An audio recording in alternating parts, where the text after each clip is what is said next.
Hai sahabat semuanya, kembali lagi nih di channel TK21. Kali ini kita membahas tentang negara Sakura, tentang kecanggihannya. Ada yang tahu kah sahabat TK21? Mari kita simak videonya dengan lengkap. Sebuah negara dikatakan maju bukan hanya dilihat dari perekonomiannya saja, tapi juga teknologinya. Negara Jepang pun salah satu negara di bidang cukup maju. Pesatnya, teknologi yang digunakan pun menjadi negara Sakura ini. Nah, berikut ini beberapa terobosan Jepang yang membuat negara lain merasa takjub dan iri dengan menanggulangi musibah ataupun bertahan hidup melawan kerasnya alam. Kata siapa Jepang tidak pernah kebanjiran? Seperti Jakarta, negara Sakura ini, dulunya sering dihadapkan bencana banjir yang sangat besar di daerah Tokyo. Karena pada saat itu, sering terjadi hujan besar sekaligus angin topan. Alhasil, permukiman di sana pun terendam banjir.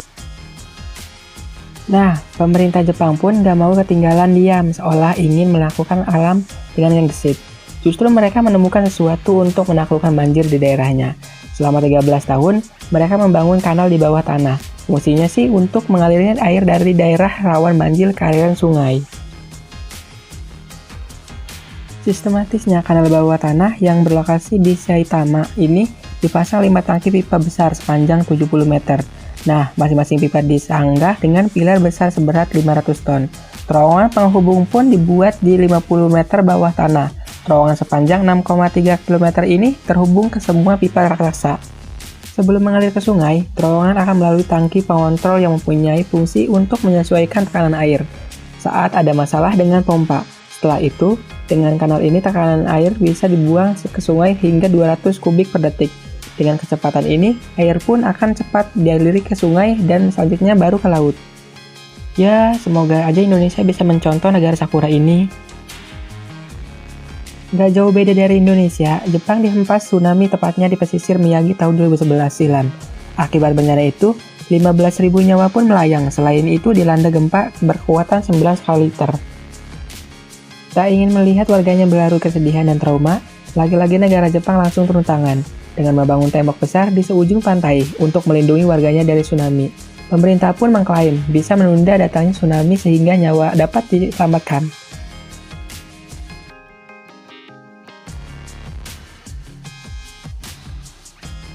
Namun, sayangnya penduduk di sana, keberadaannya dikelilingi dinding.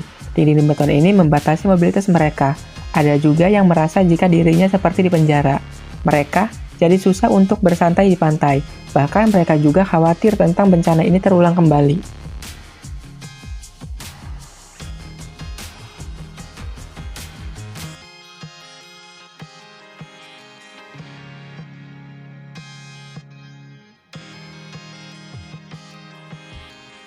Karena terletak di cincin Pasifik, Jepang dilanda tsunami cukup memiliki daya yang tinggi.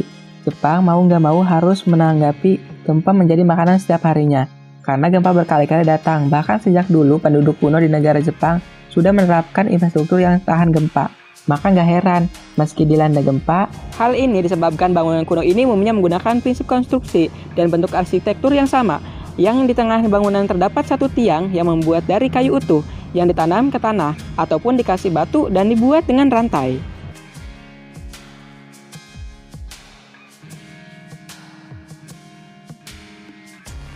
Kalau di negara Jepang nih, memanen bahan makanannya tidak di sawah ataupun di tanah yang luas.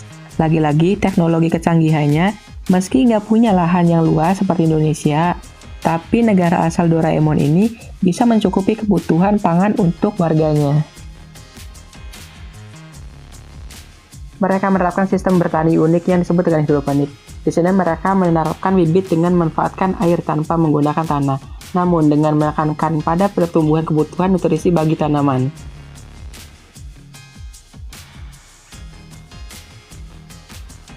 Selain itu, ada lagi yang lebih unik dari negara Sakura ini. Gedung di pusat kota Tokyo menyulap bangunannya nggak hanya seperti perkantoran, tapi juga gedung pertanian.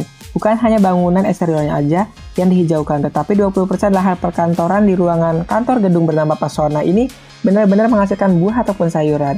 Di sini para pekerja perkantoran secara bergiliran membantu menjaga memanen hasil pertanian. Sebagai hasil panen ini disajikan di kantin kantor.